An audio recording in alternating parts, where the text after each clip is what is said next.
বর্ণনা, ওনার প্রতিদিনের রুটিন এবং ওনার মাধ্যমে যে অসংখ্য মোটা দিলে আল্লাহ পাকের অশেষ রহমতে আল্লাহ জিকির জারি হয়েছে, সেই তথ্যই আপনারা এখন শুনলেন।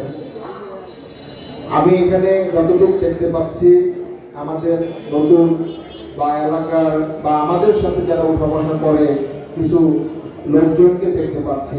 আপনারা মূলত এখানে যে অনুষ্ঠানে উপস্থিত হয়েছে সেটাকে আমাদের তরিকতের ভাষায় বা জাকের বাইরে যারা আমরা বলি বা বিশ্ব অলিখালা বা ফরিদপুরে যারা রুহানি সন্তান হিসেবে আমরা দাবি করি, এই অনুষ্ঠানকে আমরা মিশন সভা বলে থাকি। এই মিশন সভাটাকে যদি আমি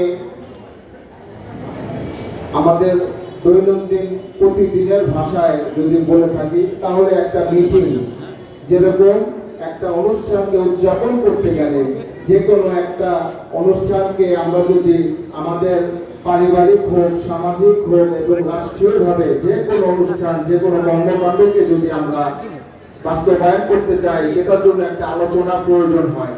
একটা আলোচনার মাধ্যমে আমাদের অনেকের পরামর্শের মাধ্যমে একটি সিদ্ধান্তে আমরা উপনীত হই কিভাবে আমরা সেই প্রোগ্রামটাকে উদযাপন করব, আঞ্জাম দেব। এরকমই আমাদের এই অনুষ্ঠানটা মহাপবিত্র বিশ্ব উরুস শরীফ, যেটাকে আমরা ইসলামের আলোকে ইসালে সোয়াব বা বার্ষিক মাহফিল বা আমাদের মুরব্বিয়ানদের নামে যে আমরা প্রত্যেক বছরে একটি দিনকে ধার্য করে, অথবা দিন ধার্যের প্রয়োজন নাই, আমার যখন মনে চাইলো আমার মুরব্বিয়ানদের সোয়াব রেসানি তাদেরকে স্মরণ করে আমাদের ইসালে সোয়াব, যেটা কবরস্থানে অনেক সময় আমাদের অনেক আপন জনকে আমরা আমাদের বাড়ির পাশে যে কবরস্থানগুলো আছে সেখানে দাফন করতে পারি না।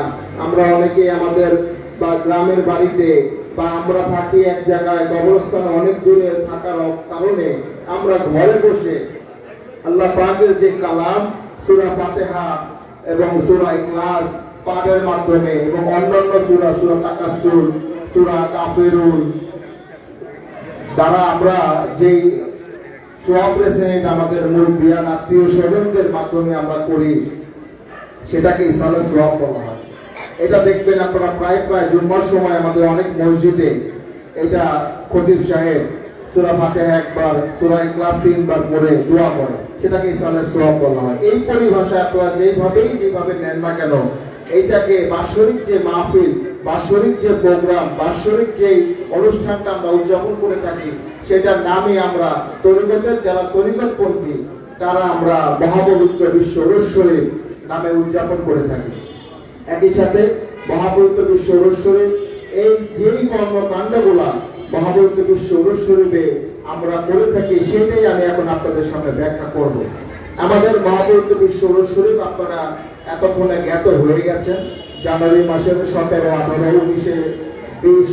19 জানুয়ারি 2026 অনুষ্ঠিত হবে। আমাদের মূল প্রোগ্রামটা জাকের বাইরের কর্তৃক এই মহাপবিত্র উরুস শরীফ 2026 অনুষ্ঠিত হবে 22 বিশ্ব জাকের মঞ্জিল ফরিদপুরে। আমাদের মূল প্রোগ্রামে শুরু হয়, যেহেতু শনি, রবি, সোম ও মঙ্গলবার আমাদের প্রোগ্রাম, আমাদের মূল প্রোগ্রাম হয় শুক্রবারের জুমার নামাজ দিয়ে। আমরা প্রথমে শুক্রবারের আল্লাহর ফরজে আইন পবিত্র জুমার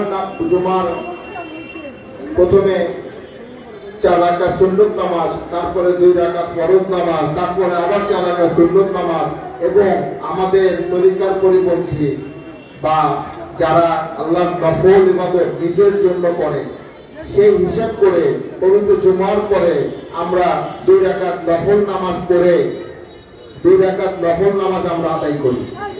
এই নফল নামাজটা কি দিয়ে আদায় করি?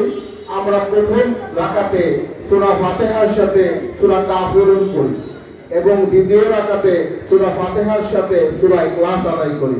যেই সূরা কাফিরুন এবং সূরা ইখলাস আল্লাহ রাসূল হাবিবে মকবুল আল্লাহ পাকের পেয়ারা হাবিব যখন আল্লাহ পাকের দিদারে মেরাজে রওনা হয়েছিলেন,